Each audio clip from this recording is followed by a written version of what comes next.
जो सच्चा आत्म प्रेम करता है वही व्यक्ति परम अहिंसा का पालन करने वाला होता है। जो स्वयं को चाहता है वो कभी जीवन में टेंशन से भरेगा ही नहीं, टेंशन लेगा ही नहीं, उसे चिंता सताएगी नहीं, वो बड़ा निश्चिंत रहेगा, टेंशन फ्री रहेगा, स्ट्रेस फ्री रहेगा। क्योंकि जो स्वयं को चाहता है वो स्वयं के आनंद को भी कभी खोना नहीं चाहेगा।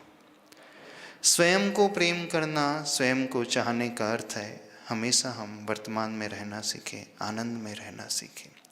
पर स्वयं से प्रेम कर रहे हैं इसका अर्थ ये नहीं है कि हम अहंकार से ग्रसित हो रहे हैं।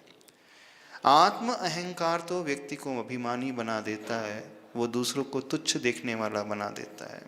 लेकिन आत्म प्रेम करने वाला, आत्म करुणा करने वाला, आत्म अहिंसा करने वाला दुनिया के हर जीव में अपनी जैसी क्षमता को देखता है, अपनी जैसी स्थिति को देखता है, उसे अपना जैसा ही मानता है।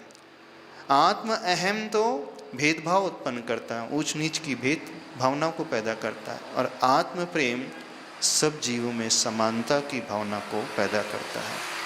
आत्म प्रेम दूसरे के कष्ट को भी बिल्कुल अपने जैसा ही कष्ट मानेगा और उस करुणा से, परम करुणा से भर करके उस एम्पैथिक की भावना,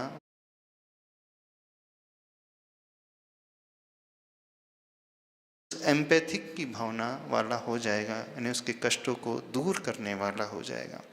तो जो आत्म प्रेम करता है सही मायने में वही परम अहिंसा का पालन कर सकता है और वही धर्म का पालन कर सकता है। आत्म प्रेम करने वाला कभी सुसाइड नहीं करता? आत्महत्या कर सकता है? नहीं कर सकता। आत्म प्रेम करने वाला व्यक्ति कभी निराश नहीं होगा, वो चिंतित नहीं होगा, वो भयभीत नहीं होता है, और ना दूसरों को भयभीत करता है, ना दूसरों को डराता है, ना दूसरे के जीवन में विकल्प पैदा करता है।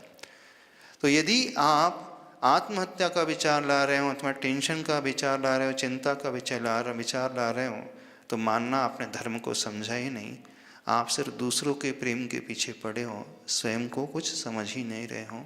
तो धर्म की शुरुआत स्वयं से होती है, पर से बाद में होती है। तो स्वयं को पहले चाहो तो पर को अपने आप चाहना हो जाएगा।